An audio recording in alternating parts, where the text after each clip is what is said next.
Di dalam Tuhan, saya percaya pada hari ini kita semua dalam perlindungan berkat Tuhan yang selalu mengasihi kita, dan di dalam kemurahannya lah kita bisa hidup ya. Pada pagi hari ini kembali saya akan membawakan renungan firman Tuhan yang saya ambil dari kitab Ulangan, Ulangan 8 ayat 17 sampai 18. Saya akan bacakan buat Bapak Ibu.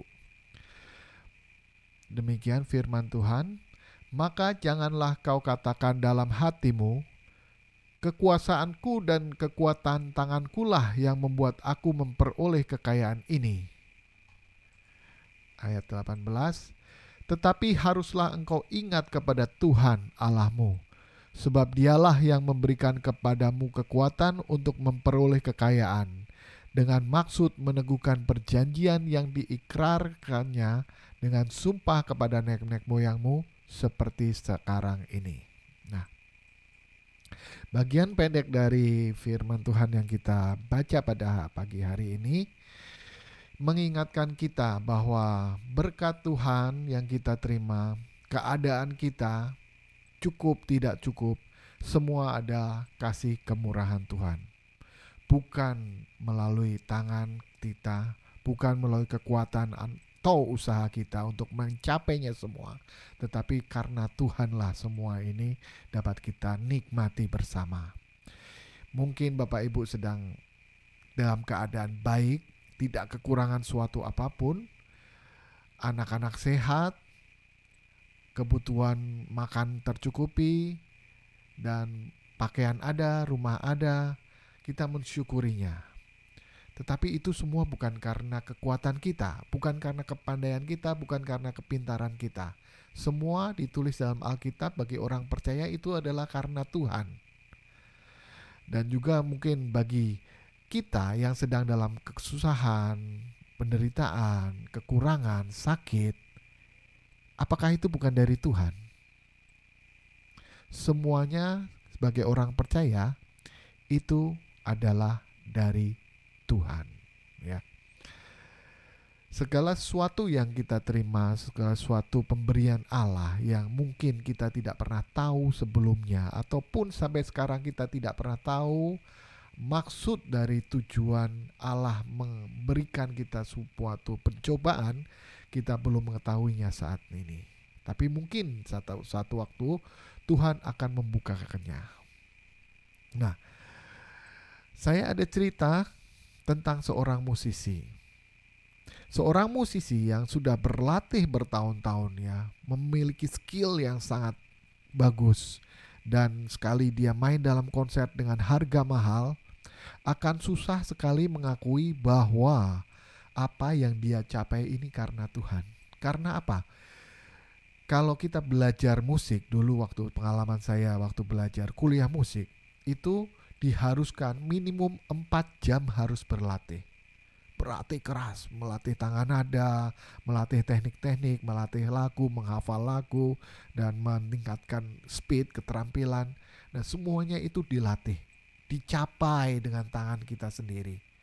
Nah, saat kita memiliki skill itu, akan memiliki kesusahan untuk mengakui ini semua dari Tuhan. Loh, saya yang latihan Tuhan. Saya tiap hari bekerja keras latihan ya.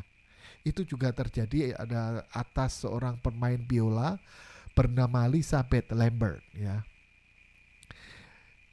Dia adalah seorang pemain biola yang sangat berbakat. Dia lulus dari sekolah musik dengan nilai yang sangat tinggi, memuaskan.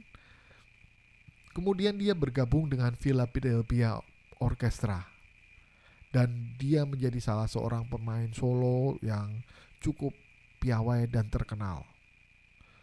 Sepertinya kehidupannya mulus, kuliah lancar, nilai bagus, keluar langsung dapat kerjaan dengan bayaran yang cukup bagus.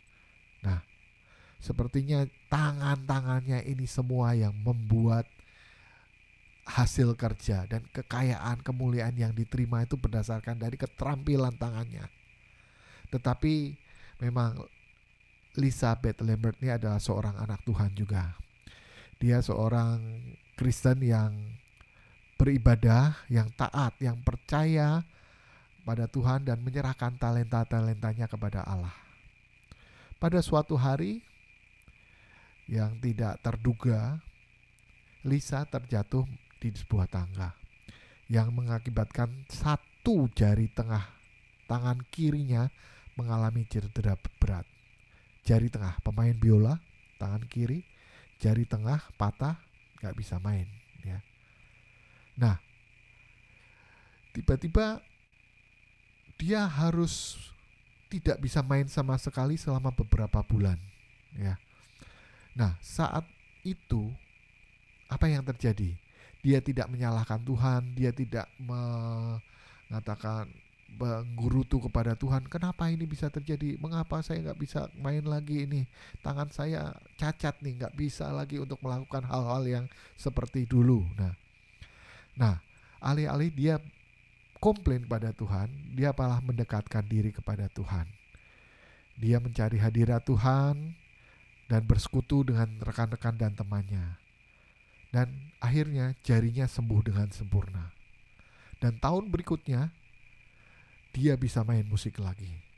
Dan dia masih dipakai di orkestra-orkestra besar. Dan sampai pada National Symphony Orchestra Amerika juga dia sanggup mengikutinya. Nah, kalau saat dia memandang ke belakang, kalau saja waktu dia cacat jarinya, dia menggerutu sama Tuhan, apa yang terjadi? Ya. Tetapi dia tahu apa yang diterima itu benar-benar dari Tuhan. Ya. Apa yang dia terima, kebaikan, keburukan, semua dari Tuhan.